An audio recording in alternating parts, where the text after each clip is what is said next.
Hey, my name is Tia Silvesi, and I'm the Florida Friendly Landscaping Agent with the University of Florida Extension in Orange County.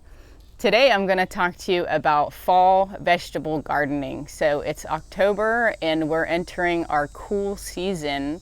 And one of the most important things in Florida vegetable gardening is to plant with the seasons. So right now we should be planting things like kale, collards, cabbage, broccoli, lettuce, spinach. Also, we should be planting root crops like carrots and beets and turnips, radishes. So most of the root crops, like these ones, I will just direct sow in the garden because the root doesn't like to be transplanted. It does better just direct sowing into some nice fluffy amended with compost garden soil. But what I'm going to show you today is how to plant the seeds in the flat. So what techniques I use. And so I have some of the leafy green crops here, like the Swiss chard, kale, collards, and some different varieties of lettuce. So I like to start these in the flat because it helps to conserve water. And you're planting a lot of plants in a small area. And then once you get them in, you can transplant them into the garden and you can have perfect spacing for your final planting in the garden. So let's get started. Let's do the Swiss chard first. So I have these different types of cell packs here. This is my favorite one. This is just a 4 cell pack, 1, 2, 3, 4 in it. And I find that has the best amount of volume of soil to allow the plant to grow good.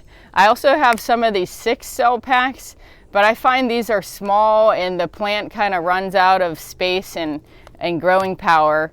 So maybe give them a little fertilizer after they sprout or transplant them quicker if you have it in the 6 cell flat. Now, if you just have some 4-inch pots, that's fine, but usually in these I'll plant 3, kind of like in a bowling ball pattern. I'll plant 3 seeds per pot because it's such a large soil volume. It's a little bit too much for the seeds. So just plant 3 in there separated so you can pull them apart later.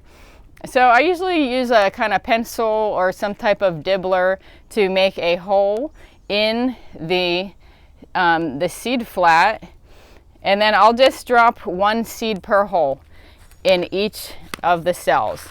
So I have 4 cells and I'm going to drop 4 seeds in there, and this way I don't have to thin them later. So I see a lot of people, they're planting a lot of seeds and then that creates more work for you later, and it's tedious work and you hate to kill all of the baby seedlings. So then I'll just cover them up, and then I make these cool little yogurt label tags right here. You just cut a strip out of the yogurt and I put a Sharpie Swiss chard right here so I know what it is. So next I'll do the kale, and the same thing. I'm going to plant 1 seed per hole. And how many seeds should you plant for your family? It depends. I say maybe 1 plant per person. So if you have a family of 4, then you might want to do 4 kale plants. You would want a little bit more lettuce, or carrots of course, but for a big leafy green crop like the kale that's going to live a long time, about 1 plant per person. So I got my kale tag right here, label that. And same thing with the collards. I can plant 1 in each, and the lettuce is especially where these 6 packs are handy because you want to have a lot of lettuce plants. Lettuce grows really quick. It's ready within 30 days or so. And when you plant the lettuce seeds, they're very small and tiny, so they just barely need to be covered up with the soil. The general rule of thumb is planting twice as deep as the seed is wide. So these teeny tiny lettuce seeds, we just barely want to cover them with the soil.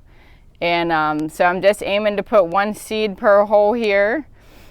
And I'll plant about 20 lettuce plants, and that should be good for a little bit. And then lettuce is something that you want to reseed a couple times in the season. So plant them now and then plant them later. And That way you'll have a continuous supply of lettuce for the winter. So here's my lettuce tag.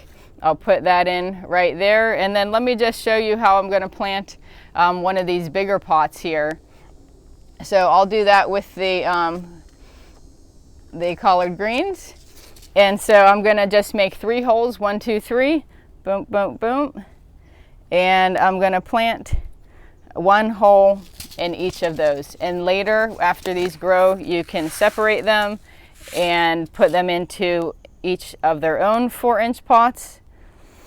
And so there you go. That's how I get my seeds started. The broccoli and collards and stuff, they'll take about 4 weeks to be able to transplant to the garden, whereas the lettuce grows much quicker, and you can transplant it in a week or 2, maybe 3 weeks at the latest. But keep them growing. Think about breakfast, lunch, and dinner. This one gets them started, and then when you bump them up, give them a little fertilizer, amend your soil with compost and worm castings and all that good stuff. And then you'll have some healthy food for you and your family. So thanks for joining today, and keep posted for some more videos.